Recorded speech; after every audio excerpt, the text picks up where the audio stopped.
Hello everybody, welcome to the point classes. Hello friends, आज का हमारा टॉपिक है एनटीपीसी 2021 में बार बार पूछे जा रहे सवाल। कल भी हमने कुछ एनटीपीसी 2021 के लिए एमसीक्यूज लगाए थे और आज भी हम कुछ एमसीक्यूज देखने वाले हैं जो है साइंस बेस्ड। कल हमने जीके जीएस देखा था, आज हम पर्टिकुलर साइंस सब्जेक्ट पर देख रहे हैं जो कि एनटीपीसी ग्रुप डी रेलवे के एग्ज़ाम के लिए साइंस बहुत ही इंपॉर्टेंट होता है। तो चलिए फ्रेंड्स, आज हम देखते हैं एनटीपीसी 2021 में बार बार पूछे जा रहे प्रश्न। चलिए फ्रेंड्स, स्टार्ट करते हैं। तो हमारा फर्स्ट एमसीक्यूज है, फर्स्ट क्वेश्चन है, हीमोग्लोबिन का मुख्य कार्य है। ऑप्शन है ब्लड का शुद्धिकरण, ऑक्सीजन का परिवहन, यूरिया का निर्माण, इनमें से कोई नहीं। तो मैं आपको बताते चलता हूँ आंसर के साथ साथ कुछ महत्वपूर्ण तथ्य भी जो इनके बारे में आपको एक्स्ट्रा इन्फॉर्मेशन देते हैं और यह भी इम्पोर्टेंट हो सकते हैं। तो हीमोग्लोबिन का मुख्य कार्य क्या है? ऑक्सीजन का परिवहन। क्या है फ्रेंड्स? ऑक्सीजन का परिवहन। Option number B. हीमोग्लोबिन क्या कार्य करता है हमारे शरीर में? जो हमारे अंदर ऑक्सीजन है वो हमारे पूरे शरीर के हर एक अंग तक के ऑक्सीजन को पहुंचाता है। ठीक है फ्रेंड्स, जिससे क्या होता है ब्लड जो, और वो भी किसके द्वारा पहुंचाता है? ब्लड के थ्रू। मतलब कि जो ब्लड को ऑक्सीजन देता है और ब्लड हमारे पूरे शरीर में चलते रहता है और वह हमारे पूरे शरीर को क्या करता है? ऑक्सीजन प्रदान करता है। ठीक है, यहाँ लिखा हुआ है Hb+CO। CO का मतलब होता है कार्बन मोनोऑक्साइड। क्या होता है फ्रेंड्स? Carbon monoxide. कभी कभी ऐसा होता है कि जो कार्बन मोनोऑक्साइड है, ऑक्सीजन की जगह यदि कार्बन मोनोऑक्साइड हम ले लेते हैं तो क्या होता है? हीमोग्लोबिन और मोनोऑक्साइड दोनों मिलकर क्या बनाते हैं? कार्बोऑक्सी हीमोग्लोबिन बनता है। क्या बनता है? कार्बोऑक्सी हीमोग्लोबिन बनता है।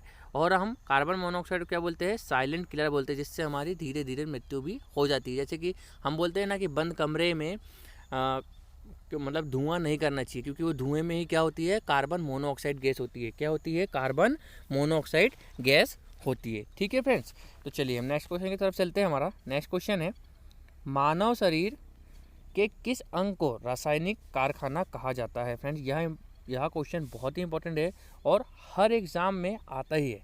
ठीक है फ्रेंड्स, क्या है क्वेश्चन? मानव शरीर के किस अंग को रासायनिक कारखाना कहा जाता है? इसका आंसर हो जाएगा यकृत। क्या हो जाएगा फ्रेंड्स? इसका आंसर यकृत, या हम यकृत को इंग्लिश में क्या बोलते हैं? लीवर भी बोलते हैं। ठीक है फ्रेंड्स, इसे कुछ एक्स्ट्रा तथ्य जान लेते हैं हम। रासायनिक कारखाना लीवर को कहते हैं। और लीवर किससे ख़राब होता है? अल्कोहल पीने से। आपको पता है जो अल्कोहली लोग होते हैं उनका लीवर क्या हो जाता है? ख़राब हो जाता है। और शरीर में जो जहर है, जहर का जो काउंटर कौन करता है? वह लीवर ही करता है। मतलब कि जहर पर जो काउंटर करता है वो कौन करता है?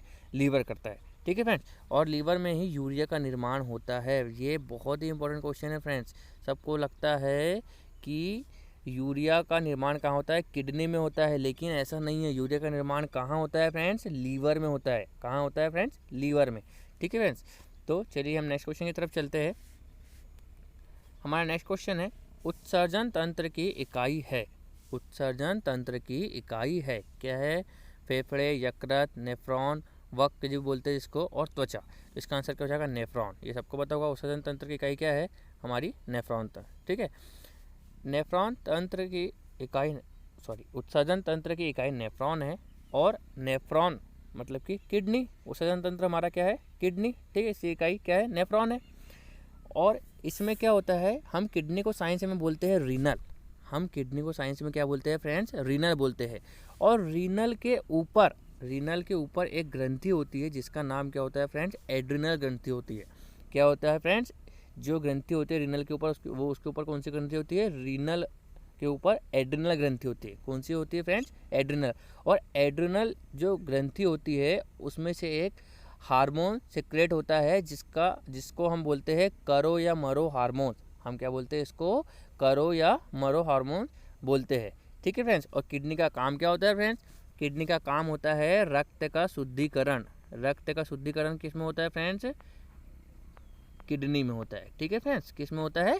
किडनी में होता है। ठीक है, और यदि किडनी का अध्ययन पूछा जाए, कभी कभी क्वेश्चन आ जाता है, जैसे हड्डियों का अध्ययन हम आगे देखेंगे नेक्स्ट क्वेश्चन में। हड्डियों का अध्ययन, कैंसर का अध्ययन। ठीक है, यदि ऐसे पूछे जाते हैं ये क्वेश्चन, तो वैसे यदि किडनी का अध्ययन पूछा जाए तो किडनी का अध्ययन होता है नेफ्रोलॉजी। जैसे कि नेफ्रॉन, तो उससे क्या बन गया हमारा? नेफ्रोलॉजी। क्या हो गया फ्रेंड्स? नेफ्रोलॉजी। ठीक है फ्रेंड्स, चलिए फ्रेंड्स हम नेक्स्ट टॉपिक जानते हैं। और एक और तथ्य मैं एक और बार बताना चाहूँगा कि आपने सुना होगा पथरी, पथरी वर्ड सुना होगा। पथरी कहाँ होती है? किडनी में होती है।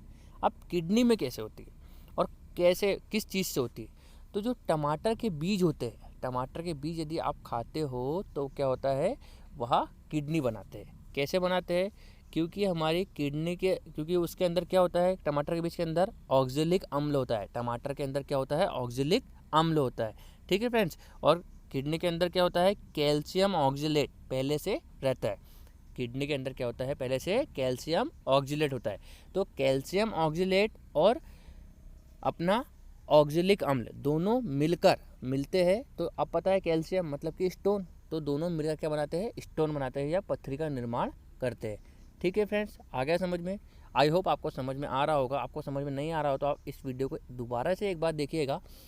मुझे लगता है कि आपको ये समझ में आएगा। ठीक है फ्रेंड्स, नेक्स्ट क्वेश्चन है हमारा, पॉलिश किए हुए चावल, पॉलिश किए हुए चावल से कौन से विटामिन की कमी होती है? ठीक है फ्रेंड्स, पॉलिश किए हुए चावल से कौन से विटामिन की कमी होती है? तो ऑप्शन है vitamin A, vitamin B, vitamin C, vitamin D.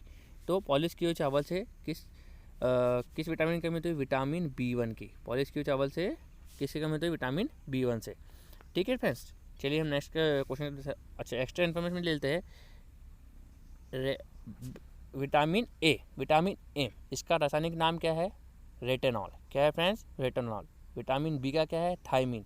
क्या है फ्रेंड्स? थायमिन। और विटामिन बी से B1 से कौन सा रोग होता है? Beriberi. कौन सा रोग होता है फ्रेंड्स? बेरी बेरी रोग होता है। ठीक है। विटामिन डी आपको पता ही है, धूप से मिलता है हमको। और विटामिन सी कहाँ से मिलता है? खट्टी चीज़ों से मिलता है, एस्कॉर्बिक अम्ल। ठीक है फ्रेंड्स, चलिए हम नेक्स्ट क्वेश्चन की तरफ चलते हैं। हमारा नेक्स्ट क्वेश्चन है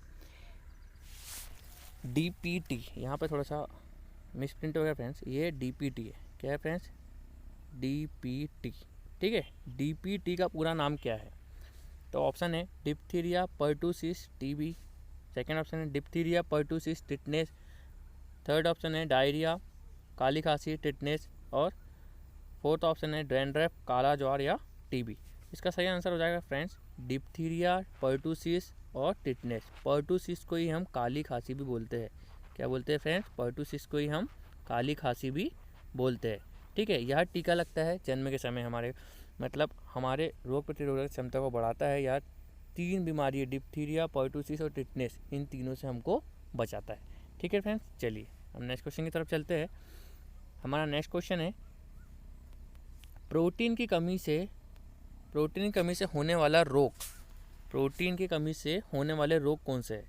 जोड़ों में दर्द, कॉशिकोर, बाल नाखून पर प्रभाव, या सभी? प्रोटीन से कमी से या सभी रोग होते हैं। ठीक है फ्रेंड्स, चलिए हम नेक्स्ट क्वेश्चन की तरफ चलते हैं। हमारा नेक्स्ट क्वेश्चन है, आज हमारे टोटल सिर्फ 10 क्वेश्चन है। हमारा यहाँ आज का 7वां क्वेश्चन है, ग्लूकोज में कार्बन, हाइड्रोजन और ऑक्सीजन का अनुपात है। यह हाइड्रोजन होगा फ्रेंड्स। ठीक है, यह हाइड्रोजन होगा। एक मिनट फ्रेंड्स, ठीक है। तो ग्लूकोज आपको पता है क्या होता है? ग्लूकोज का फार्मूला आप सबने पढ़ा होगा फ्रेंड्स। ग्लूकोज का फार्मूला C6H12O6। क्या होता है फ्रेंड्स? C6H12O6। ठीक है फ्रेंड्स, तो आपको यहाँ दिख रहा होगा क्या हो गया, ये 6, 12 और 6। हम यदि इसको काटते हैं 1:2:1, इसका सही ऑप्शन क्या हो जाएगा हमारा? Option number C। ठीक है, ग्लूकोज का फार्मूला आप जानते हैं C6H12O6। ठीक है, तो इसमें कार्बन, ठीक है, हाइड्रोजन और ऑक्सीजन, तो इसका अनुपात क्या हो जाएगा? 1:2:1। ये आप कभी नहीं भूलोगे। ठीक है फ्रेंड्स, नेक्स्ट क्वेश्चन है हमारा, हड्डियों के अध्ययन को कहते हैं। ठीक है फ्रेंड, हड्डियों के अध्ययन को कहते हैं। हड्डियों के अध्ययन क्या बोलते हैं? ऑस्टियोलॉजी। मैंने अभी बताया था, ऑस्टियोलॉजी कहते हैं। ऑन्कोलॉजी कैंसर के अध्ययन को कहते हैं। साइटोलॉजी कोशिका के अध्ययन को कहते हैं। और नेफ्रोलॉजी किडनी के अध्ययन को कहते हैं। ये 4 ऑप्शन थे। ठीक है फ्रेंड्स, नेक्स्ट क्वेश्चन है हमारा, धनुषाकार रोग होता है। धनुषाकार रोग किसे कहते हैं? पीलिया को, मलेरिया को, टिटनेस को, TB को? तो धनुषाकार रोग किसे कहते हैं? टिटनेस को। टिटनेस यदि रोग हो जाए तो व्यक्ति थोड़ा झुका हुआ हो जाता है इस टाइप से धनुष आकार में। ठीक है फ्रेंड्स, इसलिए अपन इसको क्या बोलते हैं? धनुषाकार रोग भी कहते हैं। ठीक है फ्रेंड्स, नेक्स्ट क्वेश्चन है हमारा, पीएच पैमाना दिया था। पीएच पैमाना किसने दिया था? सोरेनसन ने, ल्यूवेनहॉक ने, रॉबर्ट हुक ने या फंक ने?